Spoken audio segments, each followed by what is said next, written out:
आमाबाबा, दिदीबहिनी तथा दाजुभाइहरू, युवा मित्रहरू, हाम्रा देशका कर्णाधार बालबालिका नानीहरू, परिवर्तनकारी अभिवादन स्वीकार्नुहोस्। नमस्कार। आज म यहाँ तपाईहरू सामु उभिएको छु एउटा सपना लिएर, एउटा विश्वास लिएर, एउटा प्रतिबद्धता लिएर आज म परिवर्तनको कुरा गर्न आएको छु। तपाईहरू सोच्नुहोला परिवर्तन भनेको के हो? के यो केवल एउटा शब्द मात्रै हो? होइन, कदापि होइन। परिवर्तन भनेको त्यो लार्भाले पखेटा फिजाएस सरी सुन्दर परिवर्तन भनेको त्यो लार्भाले पखेटा फिजाए सरी सुन्दर पुतलीमा परिवर्तन भए जस्तै हो। हामीले वर्षौंदेखि देखेका अधुरा बाचाहरू पुरा गर्नु हो। परिवर्तन भनेको आफूभित्र होइन, हामी भन्ने भावनाका साथ अघि बढ्नु हो। एक अर्कासँग प्रतिस्पर्धा गर्नुभन्दा पनि हातेमालो गर्दै अगाडि बढ्नु हो परिवर्तन। किन आवश्यक छ त परिवर्तन? किनभने परिवर्तन युगले हामीलाई आह्वान गर्दैछ। हाम्रा देशको मुहार फेर्नु छ।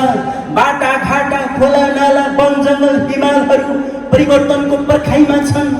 तिनीहरूले हामीलाई कथा भन्न सक्छन्, एउटा सुन्दर नेपालको कथा। यो परिवर्तनले के गर्छ त? यो परिवर्तनले राजनीतिमा सेवा नीति लागू गर्छ, राष्ट्रको सम्पत्ति राष्ट्रकै हितका लागि सदुपयोग गर्छ। यसले अवसर रोजगारहरूको सिर्जना गर्छ, सुन्दर भविष्यको निर्माण गर्छ। यो परिवर्तनले कुनै एक नेतालाई होइन, सारा देशवासी जनताहरूलाई जिताउँदछन्। अनि जब परिवर्तन आउँछ, आमाका आँखाबाट बग्ने आँसु पुछिनेछ, दुःखले भरिएको मुहारमा मुस्कान फुल्नेछ। यो देशको आकाशबाट मजाले खुल्नेछ।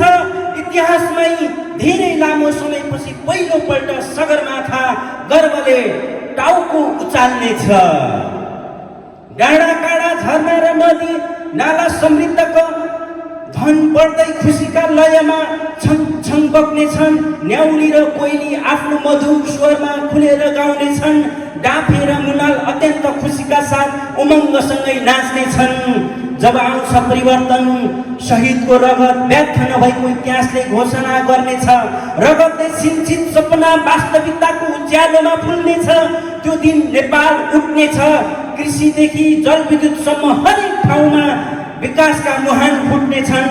न्यायदेखि विज्ञानसम्म प्रेमको स्तम्भ बढ्नेछ। मानिस मात्र होइन, निर्दोष र अबोध प्राणीमा पनि स्वतन्त्र श्वास फेर्ने दिन आउनेछ। शान्तिका फुल र लहराहरू सिद्धान्तमै भएर जताततै फक्रिनेछ। समृद्ध नेपाल नारामा होइन, व्यवहारमै झुल्किनेछ। त्यसै दिन धरतीमै स्वर्ग झर्नेछ। हाम्रो मातृभूमि सुन्दरम नेपाल साँचो स्वर्ग बन्नेछ। तपाईहरूको साथ र सहयोगले यो सम्भव छ। आउनुहोस्, परिवर्तनको यात्रामा हामी सबैजना हातेमालो गरौँ। जय नेपाल।